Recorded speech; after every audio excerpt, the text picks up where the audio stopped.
Hi everybody and welcome to the video and live streaming show. My name's John Lacy and as always I'm joined by SAmProof.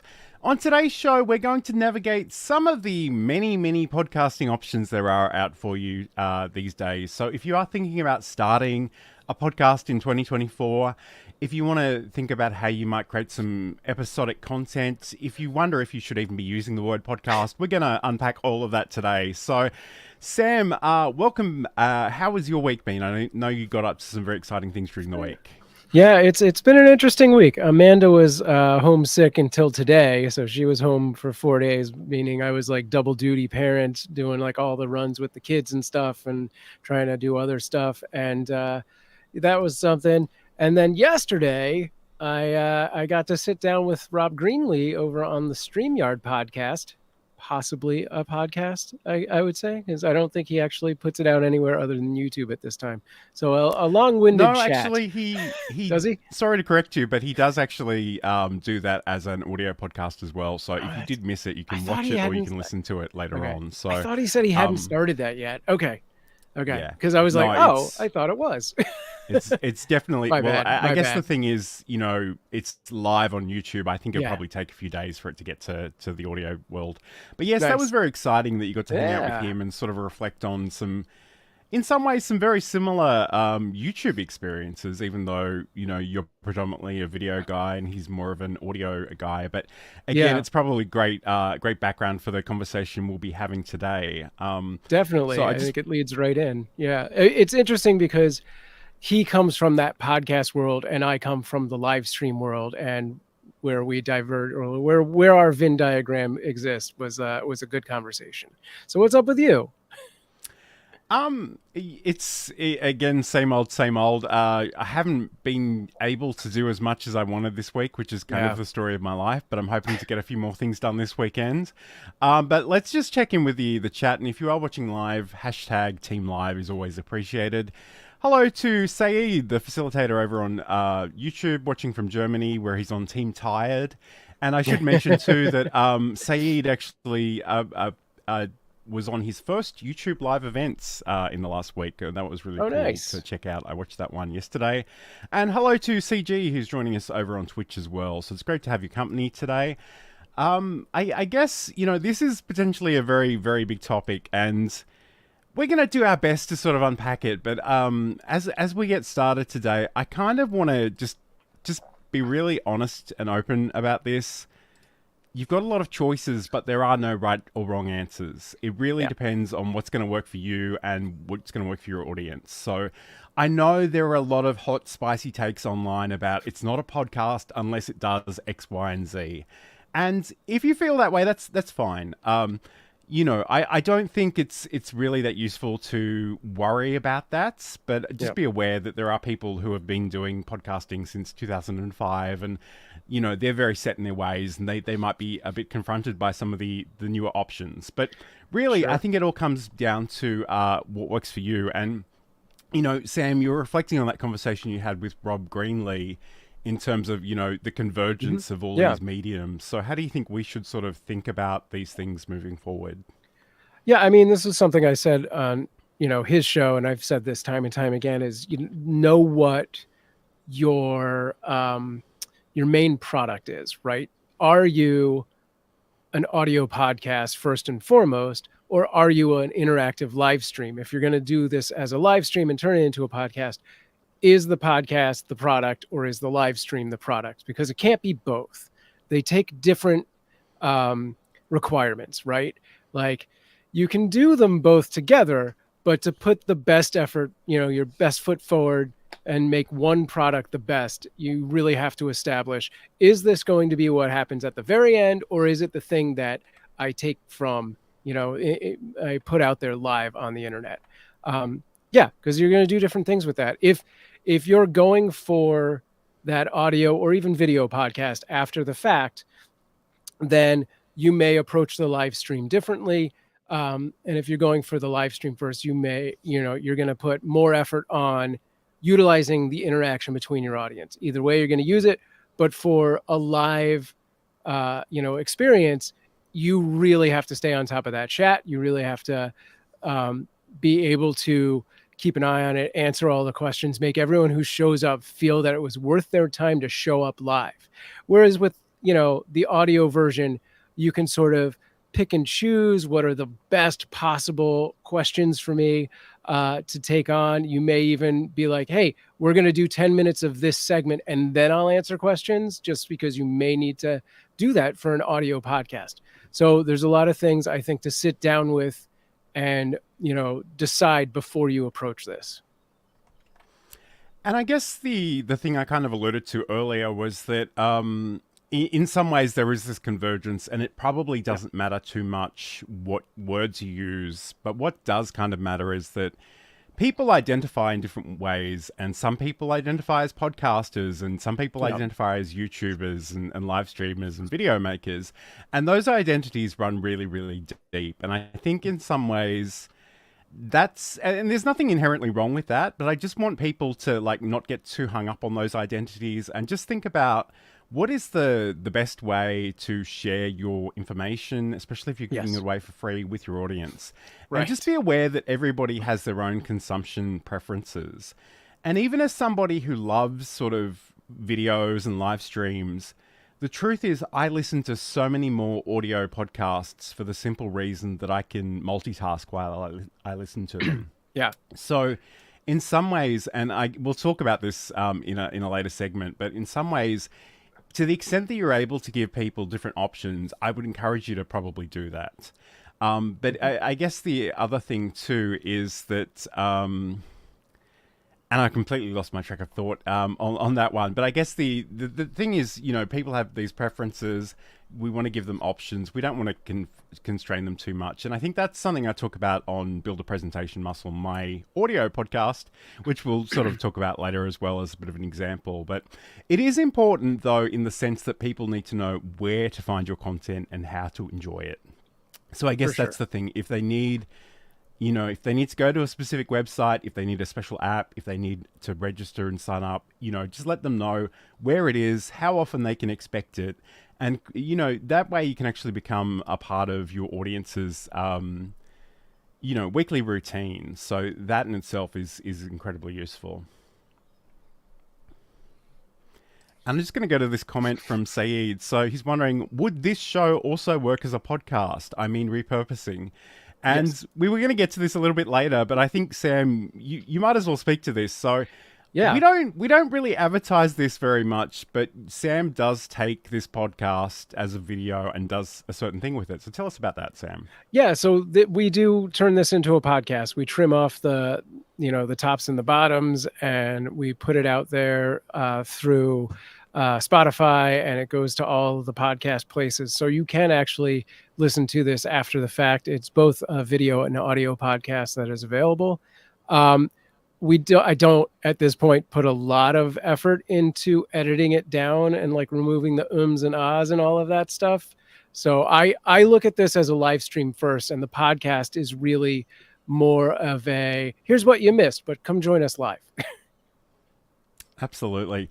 And I must admit, I mean, I don't listen to it because I'm on it, and I kind of remember what happens for the most part. Right. But again, I'm always conscious that it's there, and we could go back to it and listen to it in that way. So again, that's kind of what I'm talking about in terms of giving your audience options, though, because, and to be really honest with you, I used to. And I think it's still true to some extent, but I used to sort of explore the philosophical differences between content types. And I would say, if you're going live, you are there for your audience, and that's the most important thing. And video is different to audio. But I think in some ways, if I can listen to something, I can usually pick up on most of the cues, and I can actually go back to the original video if I need a little bit more information. And that's sort of, the ability to do that means I'm untethered from my desk or, wherever I happen to be watching the video, and I can sort of go and work on other things. So there are obviously, there are different, you could potentially have different goals for your content.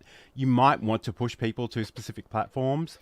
But again, I think in some ways, if you're just building relationships, it can help if you meet people where they already live. Yeah.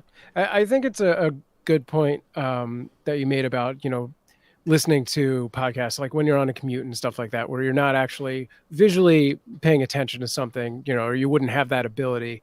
And I think that still does apply to a lot of live streams. Like if you're doing something like we're doing, even when we do a tutorial or screen share something, it's really important to keep in mind those viewers that are not, going to be paying attention. Some people will sit back and put us on just as noise, insomnia doodles, and walk around and do their thing. So when you do get to that sort of instructional thing, especially when it's a screen share, make sure that you're presenting that information in, a step-by-step way that makes sense to someone who's not looking at the screen. Absolutely, and there's sort of a accessibility dimension to that as well, because even if someone is Yes. playing your video, doesn't mean they can necessarily see it. And it's much better to say go to the file menu rather than click here, because if they can't see where you're clicking, that means nothing at all. And that in itself is a skill that you probably will need to learn and practice and get better with over time. But it's quite useful to be quite deliberate with your word choice, I think. Saeed is written, as a consumer, I like podcasts that also have a video version. I listen to most of the podcasts on YouTube. And this is really interesting because the people that listen to audio podcasts don't really believe that people watch video podcasts and vice versa. Like we're so stuck in our own experience that it's often difficult to realize that other people want other things. And I think it's really worth articulating from time to time. But I guess in some ways, the ability to go live on different social media platforms, different video platforms, that kind of has some implications in terms of your costs. So, if you're uploading to YouTube or you're going live on YouTube, there's not necessarily a price attached to that in a way that there might be if you were using a traditional audio podcasting host, which often have sort of monthly fees. But I guess the other thing too, no matter what you end up making, it's going to require a lot of work. And and in a lot of ways, I see marketers on the internet say, it's really easy, press these 3 buttons and you'll be famous by next week. And it's just, it doesn't work that way. I'm sorry to be a downer, but it is true. And for that reason, I encourage you to also think about what are your content creation preferences. So if you absolutely can't stand the thought of looking at a camera, then you can either work on getting more comfortable with that, or you can just take the camera out of the equation entirely. So, in some ways, I encourage people to, if there's too much resistance towards something, then that's going to be such a stumbling block that will encourage you to fail and give up really, really quickly. And no matter what you're creating, in some ways, I think the goal is just to hang around long enough to make an impact. Yeah. No, I mean, there's only so much time and energy in the day. So, if you've got something that's a block, avoid it. Like, don't worry about that. Maybe in time you'll come to like it. But yeah, just take out all the unnecessary steps you need to get the thing done. Which again is why you want to prioritize what is the product. Yes. And in some ways, you can repurpose, you can recycle, you can cross-post, but think about, what is the most important thing? Like, if you can only get one thing done this week, what would it be? What would that look like? And, I think that's worthwhile. And just take a really long-term approach with a lot of these things, because I know some people, even some people in our audience, have huge followings on certain platforms, of which I'm ever so slightly jealous. But if you're not in that situation, you really do need to spend a fair bit of time doing the outreach, creating the content, sharing it around, promoting it quite well. So keep all that in mind. But we're going to unpack some of the options that you have today. Are you going to do it live? Are you going to pre-record? Are you going to do audio only or video? We're going to edit it, or we're just going to release it uncut and raw and real. Those are some of the things that we're going to cover on today's show. So thank you so much for joining us. We'll be back in a second. We are constantly training our cats every interaction that we have with them. Mm-hmm. So when Johan would get on my counter before, this is 10 years ago, before I was the cat expert that I am now, Johan would jump on the counter. What was the first thing I did? I'd say his name, Johan. He loves that. That's a reward for him. He said, you just said my name. I would go over to him and I'd talk to him and be like, you can't be on the counter. Johan loves when I talk to him. Ding, that's another reward for Johan. I'd pick him up and put him on the ground, but I didn't want him to think I was mad at him. So when I'd pick him up very nicely and kiss him on the head and say, I love you, but you can't be here. I'd put him on the ground. I had just done 3 things that rewarded him for being on the counter. So I was encouraging him to continue doing that. And that's a segment from Sam's podcast, Just Kitten Around, which you can learn more about over at cuteavalanche.com. And of course, they've got the kitten cam there as well. So if you need that cuteness in your life, that's definitely the place to head. Okay, this is the video and live streaming show. Today we're talking all about unpacking the many, many options that you have in terms of podcasts or shows or episodic content, however we want to describe that. And I guess in some ways, the first place I think we should start is talking in terms of doing it live or pre-recording. So, Sam, you've obviously had a lot of experience going live. What do you think some of the benefits of going live actually are? Yeah, I mean, I've been doing live streaming since 2005, so it's almost coming up on, what is the math, 20 years there. I think the real benefit of doing something live is having that audience interaction. You know, assuming you have an audience that is active, you can get some really good questions for them. If you're doing some sort of like guest kind of interview or you know, whatever, that'll bring up talking points where if you have stalled in your own preparation or something like that, you've got that to fall back on. And just, there is nothing better to giving you what your audience wants than their own questions, right? Like, you don't have to guess. There's no guesswork there. That's what they want to know. There it is. So I think that is, you know, first and foremost, the biggest benefit to it. I like the ability with live streaming to do, you know, live cutting, live editing, so that there's a reduction of whatever happens after the show. I don't have to worry about as much post-production, that kind of thing. And, you know, there's a multitude of different platforms you can hit doing a live stream, whereas the podcast will go to its own different platforms. But like, you know, being able to hit things like Twitch and YouTube and to some extent, you know, X and whatever else is out there, I think is great. And that's, you know, just widens that net. Sure. I guess the flip side of that, though, is that sometimes the audience will want to take the conversation in places you don't necessarily want to go. And Yes. you do need to be a little bit conscious about how you manage that, because, and I'm sure there have been times even on this show where someone has come in with the most random, obscure question about some piece of software that we haven't heard of in 20 years. Yeah. And we go, hey, and sometimes, you know, that's what you got to do, is just say, hey, we don't know the answer to that one. You might want to do some research online. Sometimes we'll take the question on board and sort of attempt to answer it after the show. But it is important. And I think sometimes, again, coming back to that idea of knowing the final product up front, if you are looking to produce something that is incredibly edited and concise and direct and to the point, you probably don't want all the banter between you and the chatters in that. And you could do that in sort of an editing situation, but it could be, and again, like if you are looking to repurpose, it could be a question of, I'm going to cover the content now, and then I'm going to answer the questions in a moment, and then just continue that process throughout the entire show, like whatever that needs to look like. I think in some ways, and Michelle J. Raymond's is a classic example of this, like she loves going live because she, you know, it's often, and I'm sometimes guilty of this as well, but sometimes if you are recording offline, you can do a million takes and not be happy and never release anything. Yes. And in some ways, the live thing forces you to just accept whatever happens. And if you stumble over your words, your audience is probably much more forgiving of that than you are as a self-conscious person talking on camera. Sure. So I think in some ways that can be quite useful as well. So if you are prone to that kind of perfectionism, that's certainly something to keep in mind. I guess the thing that I, and this is something that makes sense to me, and I don't know that it necessarily makes sense to other people, but let me tell you about it.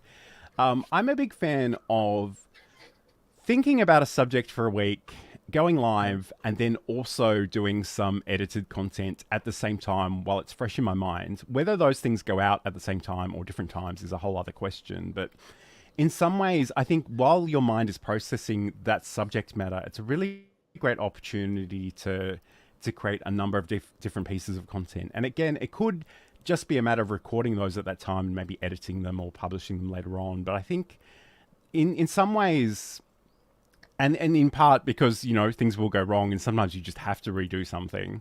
But I think that's a really, really important skill, is the ability to give that same presentation again. And again, if you're, you know, if you're going to speak to different groups, you know, you're not starting from scratch every single time. You want to think about what you're actually presenting. Let's talk about recorded content. And I know, I get the feeling outside of sort of standalone videos and shorts and that kind of thing, you probably don't do a lot of that. Do you think that's a fair thing to say? Currently, yeah, that's pretty accurate. I must admit, it is a very different mindset when I find I'm recording a tutorial or something offline. And in some ways, you know, getting back to that perfectionism thing, if I have to go live at a certain time, it almost doesn't matter how prepared I feel. I've just got to turn on the camera and hit the button and do the thing. And if it's not perfect, it's not perfect. Whereas, you know, I can procrastinate so hard on recording something locally. But I guess the flip side of that is, if I am recording, like my audio podcast, for example, that's completely offline, that's completely local. And I don't have, because it is audio only, I don't have to worry about what I look like. I don't worry if I'm talking expressively with my hands in a way that I would feel really self-conscious about if I did it on camera. I don't think Sam has that same problem because he's forever smacking his microphone boom arm around. So I think I would still do that in an audio podcast. So it would just be like, well, what was that noise? At least this way you see it. Yes. But yeah, I think having the constraint of live makes my perfectionism take a sidestep to like, it's just going to be what it is. We're going to do the thing. Like, how bad could it get? If it gets that bad, we just don't point anyone to it.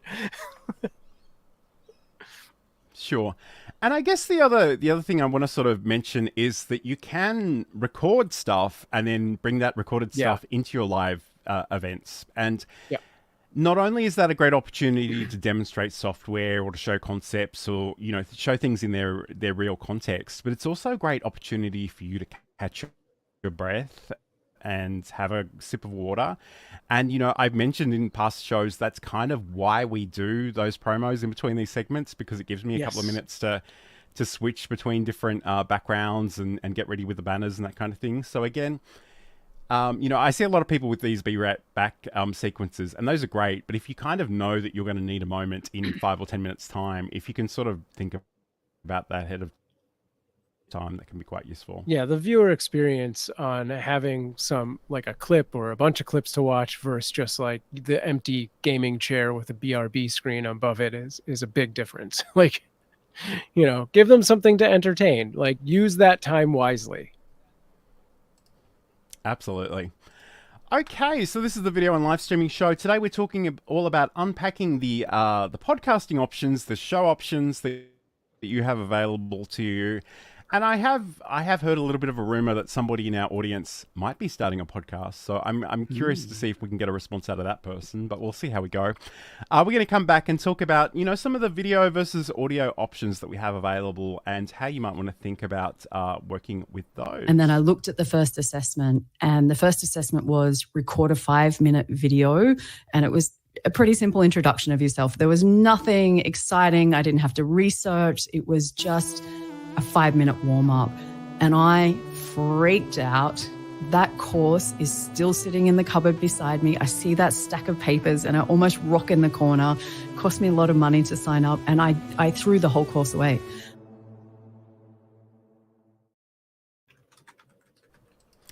And that's Michelle J. Raymond speaking on my podcast, Build a Presentation Muscle, and she's very candid there about how difficult it was for her to overcome her fear of being on camera.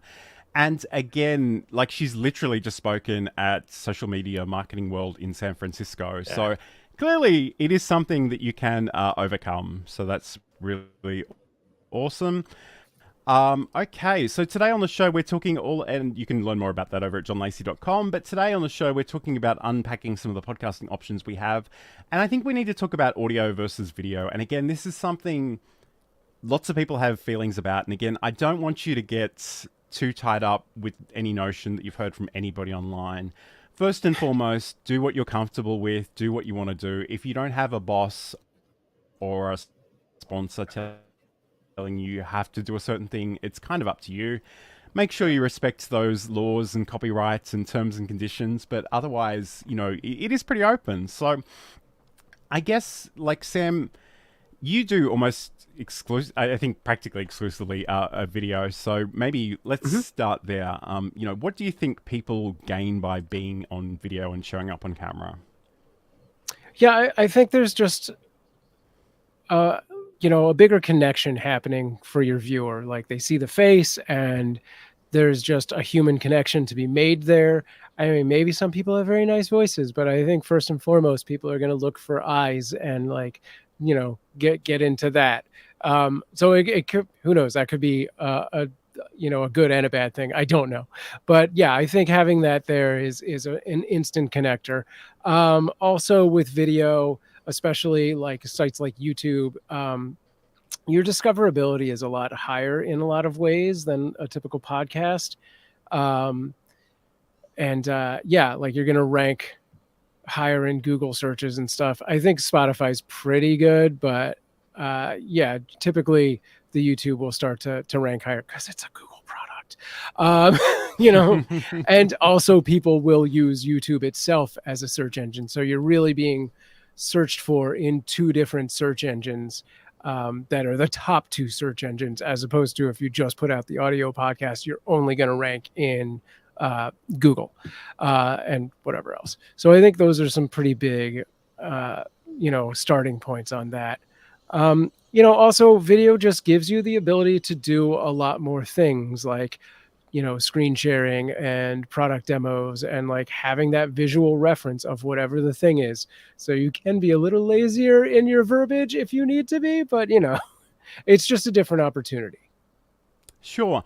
And I must admit, even as somebody that listens to a lot of audio podcasts, my brain wants to paint a picture of the person I'm listening to, and it's kind of hilarious and often people will have a picture of themselves on their podcast artwork, but often that's really tiny in an app.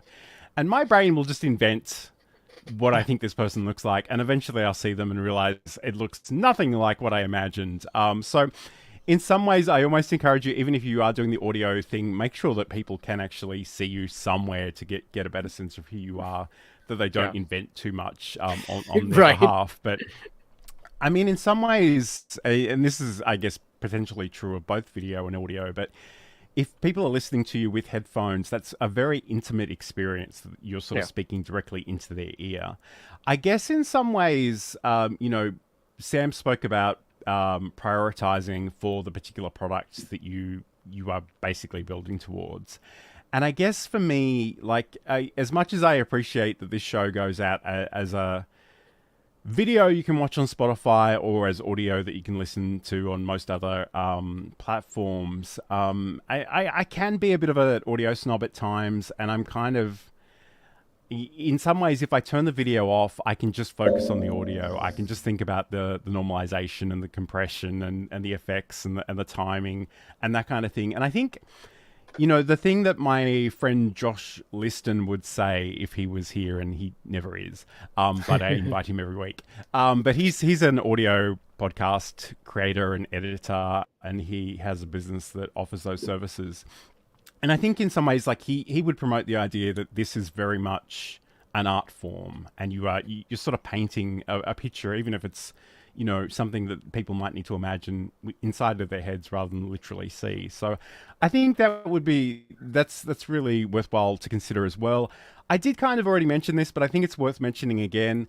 If I'm just recording audio, I don't need to worry about what I look like, and that is such a stumbling block for so many people. And I as much as I don't want to acknowledge this, there will be people on the internet that will judge you, and on YouTube, you might get some negative feedback based on nothing but what you look like, and that's something that I think you need to develop a thick skin just to push through and keep going. So yeah, that's fair. Yeah. So again, and I think in some ways, like, don't like start wherever you are. Like, start with whatever you're comfortable with. You can always build up on that. And the thing that I did recommend on Build a Presentation Muscle is start recording yourself on camera as soon as possible. Not with the intention of actually releasing that, but just for you to watch back. So if you're recording an audio podcast, you can watch it back. Again, it's going to be difficult to listen and see yourself for the first time, and maybe several times just to get used to that experience. But the great thing is, over a certain amount of time, you will discover you actually sound and look better on camera than you think, and you make some really compelling points. And you will have those recordings, and then you'll go, hey, I can make something with that. So it's much better to capture these things, whether you want to use them or not. Just be mindful of the fact that they do require storage space. So get some of those backup drives. Sayed had a great comment earlier, which I'll come back to in the last segment, but I just want to read this one. When I close my eyes, 90% of my training and event recordings already sound like a podcast, so I'm at least considering it. And I guess that's the thing, and we kind of alluded to this, but Spotify for Podcasters, which was formerly known as Anchor FM, does give you the ability to create an account for free. It does give you the ability to upload a video, and people can watch that video on Spotify, or they can listen to the audio in more traditional podcasting apps and destinations. Yep. In some ways, that's wonderful, and especially if you don't have a budget, free is great. Although you will find at some point, if you are using it for a business, there will be some constraints. And we have actually heard just in the last week that somebody's account was compromised, things were deleted, all their subscribers are just gone forever. So in some ways, it might be better to pay for that and run with it. But admittedly, I feel like, Sam, both of your podcasts are on that system, and you haven't had any problems. They are. As far as I know. we haven't had any issues with it, but yeah, they do exist on that. It's just so much easier. I have done like some pretty convoluted things to create the audio RSS feed that a podcast requires, because I didn't have, I didn't want to put the money into the Podbean or Lispin or any of those things. And so I've done some of those, like you host everything on the archive.org site, turn it into like a Tumblr, and there you've created an RSS feed that then you put into like FeedBurner, and then FeedBurner you throw into every existing podcast thing. And that podcast is still out there and perfectly safe. But boy, was that a pain in the butt. Yeah. I mean, there are other ways of doing that. And again, like if it really depends on how popular your podcast is as to whether that's sustainable or not, because you can throw it up on like a WordPress site. There is the PowerPress plugin that will help you create those RSS feeds and things too. But the thing is, if Oprah mentions your podcast and you suddenly get 1 billion downloads overnight, you can't handle probably the traffic. Wipe everything out, and you'll get a very expensive bill from your hosting company. Right. So, you do need to think about those things a little bit. So keep that in mind. And again, there's a whole bunch of admiration for different voices in the chat. Business Growth Ready is talking about James Earl Jones, and Said mentioned Morgan Freeman. Yep. He was so popularly the voice of God in so many popular culture things. Yes. Okay. All right. And again, I didn't even think to mention this, but Said brought it up. We have spoken about it on previous shows. So YouTube has its own little podcasting functionality these days, and I guess the main reason it exists is because YouTube Music does have some podcasting options in there. So essentially, you can upload videos. So I guess this is an alternative to sort of the Spotify for Podcasters option. You can upload videos, whether it's an actual video with you talking and moving, whether it's just a static image with some audio behind it. And you can actually create a new playlist, specify that playlist as a podcast. And that way, people who can use the YouTube Music app can find it and listen to it in that way. It is kind of curious because I think they still play as videos even in the YouTube Music app, which as far kind of as I makes me understand, wonder yeah. why you need the YouTube Music app in addition to the YouTube app. Right, But that's right. that's a whole other conversation. They have a bunch of those spin-off apps where I'm like, but is that a necessary thing? Because I don't want to put that on my Yes. phone. And I guess the other thing too that might be worth mentioning at this point is that Google did have their own Google Podcasts app, which is still out and about at the moment, but will be closed down relatively soon. So Yeah. it's not a great app. I don't know why anybody would use it, but if you happen to be using it, please take some time to find a new app and subscribe to your favorite podcast so you don't miss out on those in the future. Yep. Okay, cool. So I guess we've kind of addressed a number of these points. I'm just looking here. I guess the other thing, and this has absolutely nothing to do with anything, but I thought I'd mention it because it was kind of funny. It dawned on me recently that while I'm working, I have two monitors and my teleprompter. And it kind of dawned on me during the week that I could watch YouTube videos on the teleprompter while I'm working. So Sure. during the week, I sort of Yay. did this. There's Garen Belaney from Micro Studio. I watched him via the teleprompter. I actually watched Saeed's live stream that way as well too. So if you've got any devices, you can certainly set those up and listen to them in that way as well. But let's go to another promo. We'll be back in a second, and we'll talk about editing because this can be a surprisingly controversial subject. So just keep that in mind. If you've been watching us for a while or this is your first time and you're thinking, Sam, John, this is great stuff, but I'm wearing a lot of hats already and I don't need to add this to my list of things that I'm doing, but I really want to live stream, I've got you covered. I've been a freelance technical director and stream operator for 20 years, and I can help you either with one-on-one counseling, setups of shows, or even run your whole show for you. Get in touch with me, samproof@gmail.com, or find out more at samproof.tv. And of course, if you do need those production services, hit Sam up. He'd be happy to help you with that.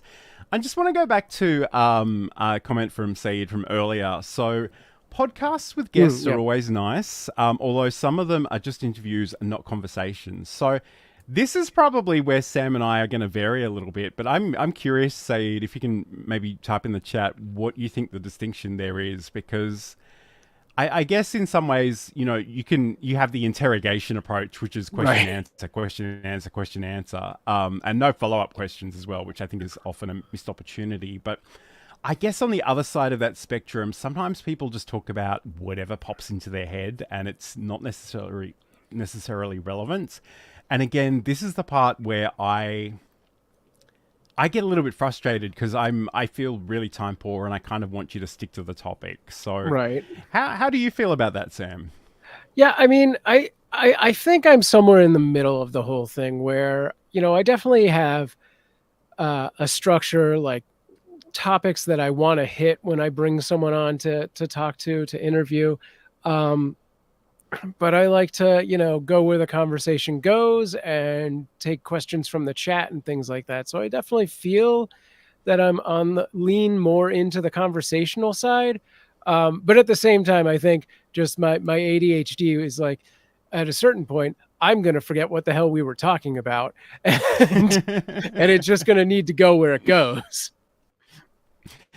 And yeah, and I guess that brings us into this discussion about whether you edit or whether you leave it uncut. And you know, you sort of mentioned that for the podcast version of this show, you take the beginning and the end off, but essentially the rest of it is all pretty much as was performed.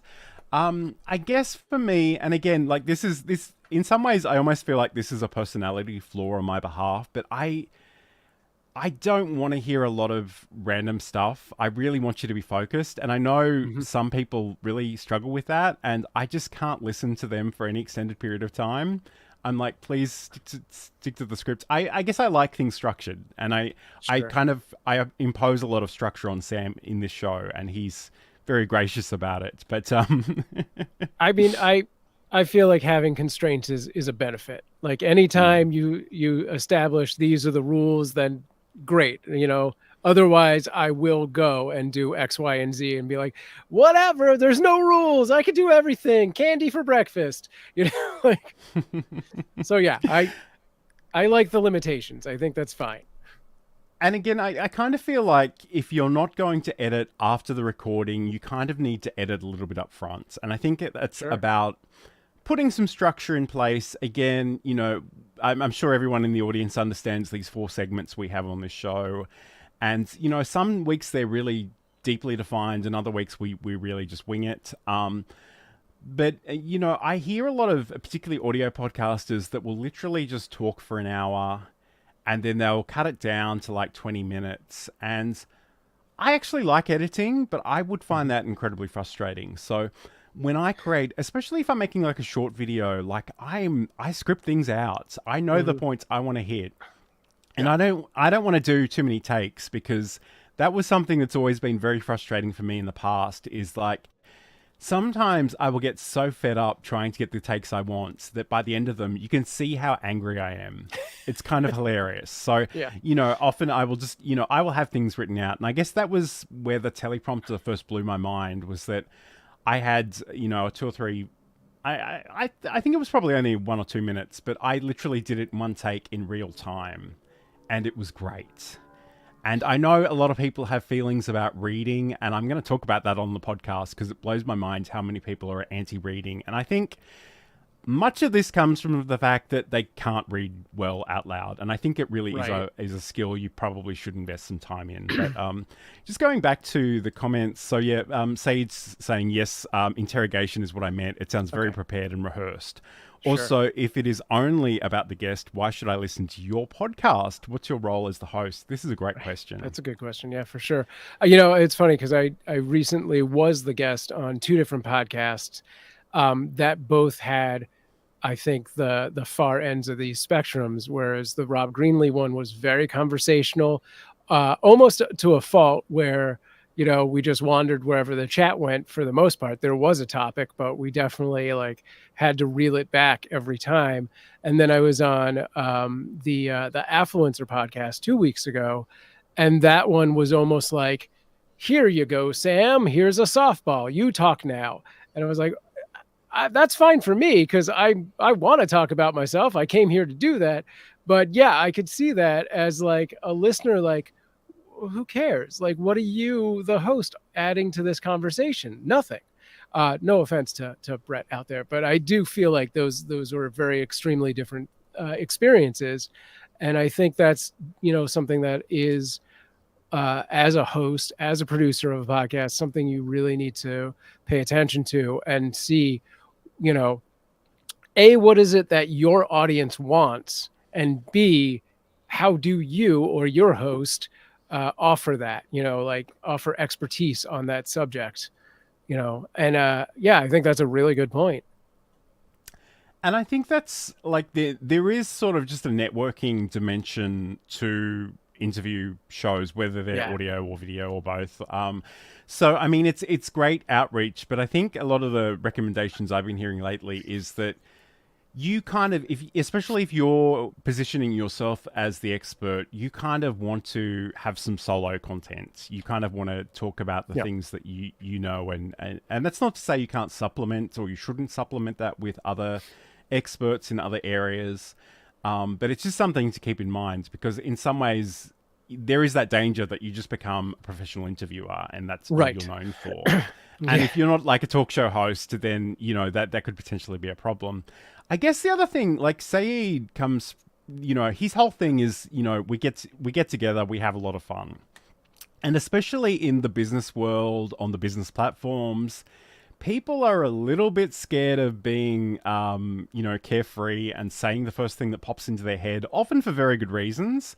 And there are situations where sometimes questions and answers have to go via legal before you can actually say them on a podcast. That's true. So it really does depend on what kind of content you've got, who your audience is, and who your guests are. So, I mean, there is that danger. And again, I don't listen to a lot of legal podcasts, but I'm certainly aware that is often a thing.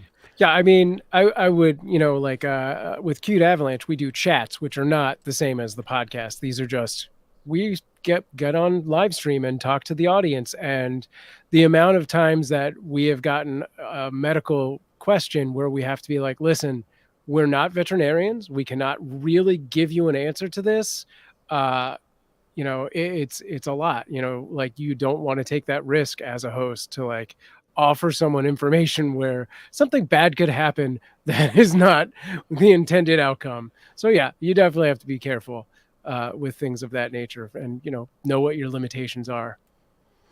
And again, I think that's a great example for this conversation about editing, because sometimes, if you are recording offline, and I say offline, it literally just not live, just without an audience. So whether that's face to face or, via one of the very many remote tools we have these days, sometimes people will say things and they'll go, "Oh, I wasn't supposed to say that. Can you please take it out?" And you do have that opportunity if they've just discovered it straight after the recording and you are editing, you can go in and do that. If you do it live, it's kind of too late. Right. There's a good chance people have seen it. They might have downloaded copies of it, depending on what it is and how salacious it might have been. So there is that opportunity. I think some of the other editing opportunities, and this is kind of true of video and audio, but there's great opportunities to take a story and tell it in different ways.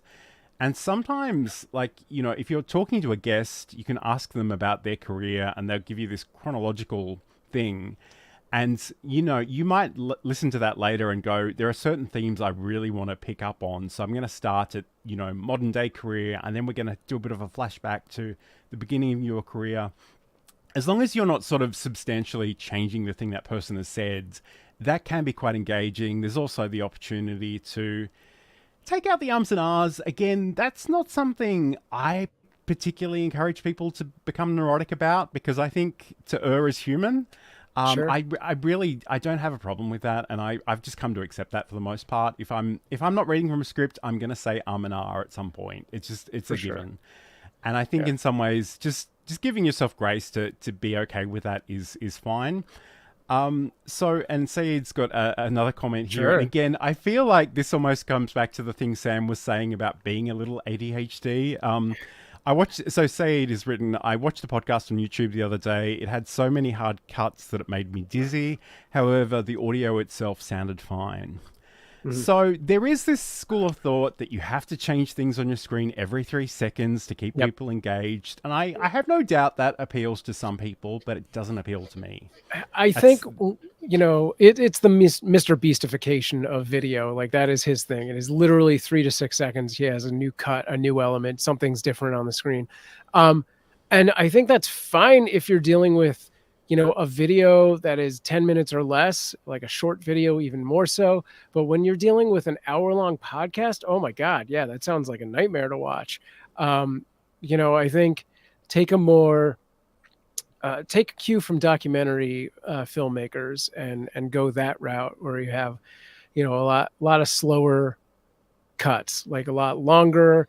You don't have to go crazy with it, especially if you're doing this live. It's like if you're one manning this operation, which I know so many of us are, you don't need to go crazy like that. John and I almost never cut away from ourselves. It's almost always two heads. Occasionally, we go to a solo on one person because probably the other person had to deal with something most of the time, and it's not a logical cut necessarily.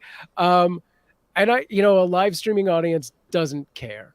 We're here for the interaction. We don't care that, oh man, this has the most polished video production I've ever seen in the world. They would just go watch a Netflix show. So yeah, and I think they can take it easy. Yes. So, I mean, do all things in moderation, but also if you're doing that for an hour, are you going to be making 600 cuts? Because that's potentially days of work, I would suggest, to be doing that if it's not happening automatically. But I guess the thing too is it is definitely possible to over edit. And we have a lot of tools these days, like Descript, for example, where you can edit via words rather than via waveforms. And you can go in and you can cut out every but both the audio and video are potentially going to be pretty jumpy if you do that. And I've actually been a guest on podcasts that have been edited in this fashion, and it's really weird for me to listen to the original recording and the edited recording because I do hear those jumps. Right. And I don't know if I would be as conscious of them if I hadn't have been the person having that conversation, but it is a little jarring to my ear. And I think in some ways I kind of want to prioritize the naturalness of the conversation over, the ums and the ahs. And I've already told you what I think of those. Sure. So just be mindful, because there are all kinds of tools, including the AI tools, which I don't want to mention, but maybe Sam will talk about, that'll do things. And the truth, the thing about AI, and I think more people are beginning to realize this, is you might need to do less work up front, but you probably have to do a lot more work afterwards to make sure that the thing that's been generated is good, it is correct, and it sounds or looks okay. And I think in some ways we're just moving the burden of effort from one place in the process to another. So I don't know if that's necessarily a great idea, but I'm kind of old enough that I'm so used to looking at waveforms that that's how I prefer to edit audio. Sure. So I will just look at the waveform. And I know younger people don't understand that. If you haven't been doing that for 10, 15 years, you won't get it. You'll be like, why aren't you just deleting words out of here like a word processing application? But Right. I kind of, I just, if you do that and you look at the waveform and it goes from nothing to a lot really quickly, then it's kind of jarring to my ear, at least. Yeah, no, it's funny because I also cut by waveform. Like you could put my sine wave up there, and I will be like, "There's the ums right there. I know exactly what they look like." I spent a year like working a production company where all I did was audio video syncing, and I'm sadly good at that. But yeah, to speak to the AI side of things, so yeah, there are a bunch of programs out there that do, isolate all these things or clean up your audio or do X, Y, and Z. And some of them I think are useful to a point. I personally agree with John that like taking all those ums and ahs out, especially if you're doing a video, is unnecessary.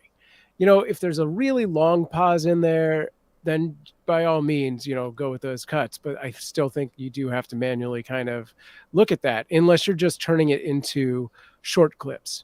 Then by all means, use those AIs to like find those breaking points. I still think there's a lot of improvement to come with those. Because for the most part, all they're doing is finding a sound bite and like, isolating the ins and outs. And that's really nothing, like it's not giving you a good hook. It makes discoverability of that not necessarily going to be great. So, it's okay, but could be so much better. There's a lot of tools out there that will clean up your audio. And I had this experience with, I believe it was the Adobe podcast product, where I thought this is just cleaning up my audio. But really what it was doing was feeding it into the AI. And then the AI was remastering what it thought you said in your voice. So it was completely redoing it. So when you have like a caption and that caption says the wrong word, this is what it was doing. And I was like, why? There's no way I would have said that. Like, what happened there? And it was like completely interpreted the word wrong. And I was like, so you got to be really careful with some of those right now. Yeah. Anyway. And it's funny, we talk about sort of automatic captioning sometimes getting things wrong, but a lot of these tools, they're brand new. They're proprietary. You don't have any insight into how they work, and sometimes you will find really weird things. And again, with that Adobe product, and it's been under a lot of development since I've used it, and I haven't used it in probably a year at this point. But essentially, like it would improve some things, and it would actually make things objectively worse for me. And I know there are some knobs and levels that you can adjust now to fix that, but again, I think whenever you use one of those tools, you do need to do that quality control. There's just no way around it. And if you don't, you probably will learn that the hard way.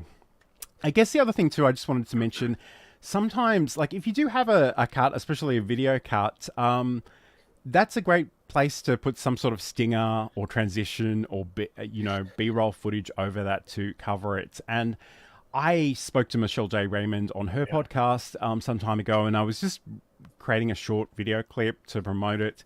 There was one moment when I was talking, but my camera, I think it was the cam link actually, just sort of glitched for like a second. So I didn't have any footage of me talking at that point. In that case, I kind of just put her on the screen as the reaction. But again, I think it's important just accept there will times you will want to do that for creative reasons, and there are times you will just have to because something went wrong. Yes. And that in itself is fine. But again, it's Yep. kind of the audio jumps that are quite disorientating for me as a listener. And that might not be true of everybody, but that's certainly where I am. Okay, let's have a look at this question. So, Saeed, do you have any general tips for the very first episode just to get started? So, I've kind of alluded to the fact, but rumor has it that Saeed is possibly starting a podcast this year. So, he was named. He was sort of shopping around some different names for it on the business platform that I refuse to name anymore.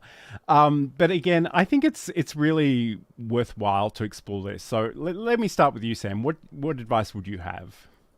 I mean, I would first sit down and just decide like what that is going to look like. Like, what's the end product? What's the result that we're looking for? Is this, an interview based podcast? Is this live stream, first? Is it audio first? Like what, once you have all of those things, I would be able to give better advice. But, I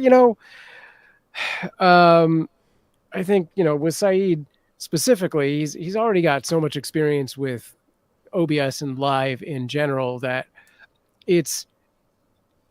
I think my advice is don't over prepare, just set a schedule and start doing it. Like, I think that's where, he needs to be.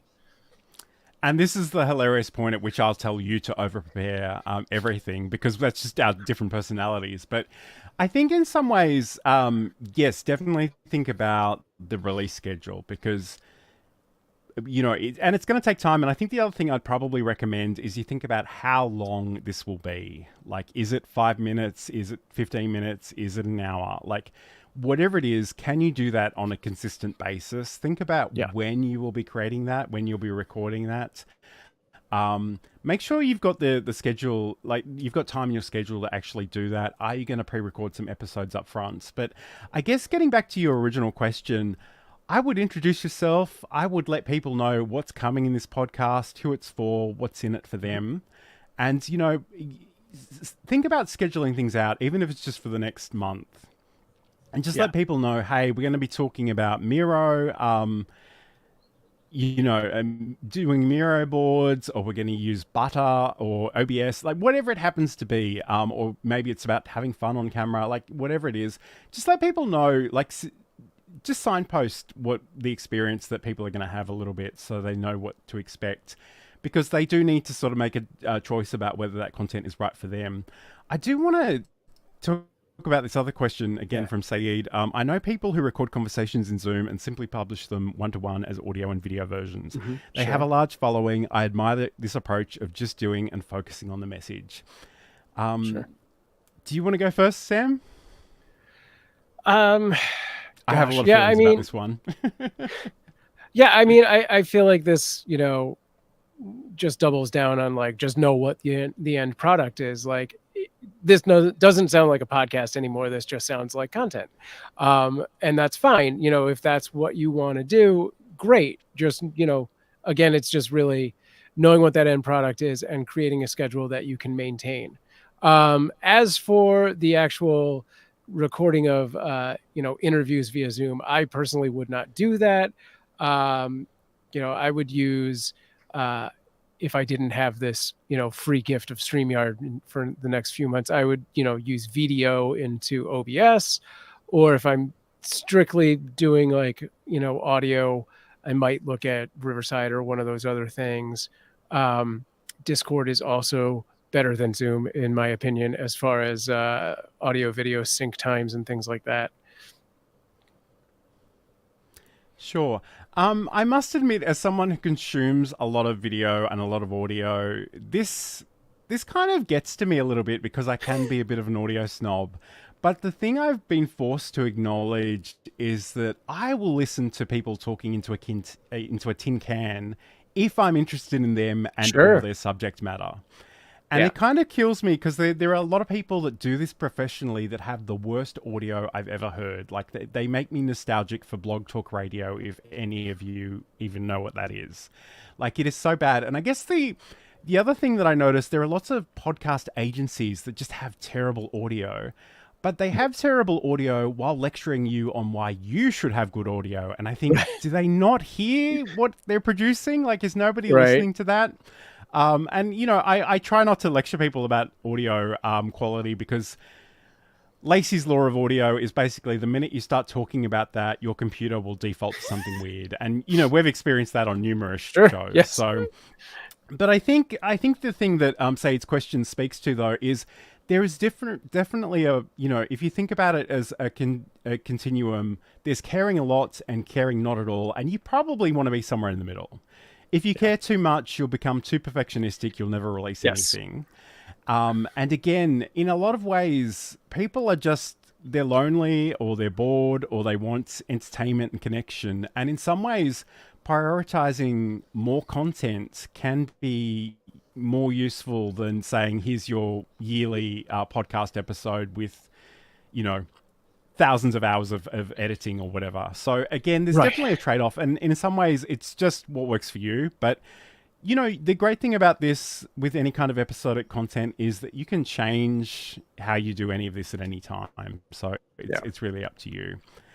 Okay. One last question, because we are running out of time. Is it a good idea to just repurpose a video stream to audio and post it as a podcast? Yeah. Hey, Jeff. So yeah, we kind of talked about this earlier, and it's really just knowing what the end product is. Like, is it going to be that live stream and then you put all your attention into those aspects?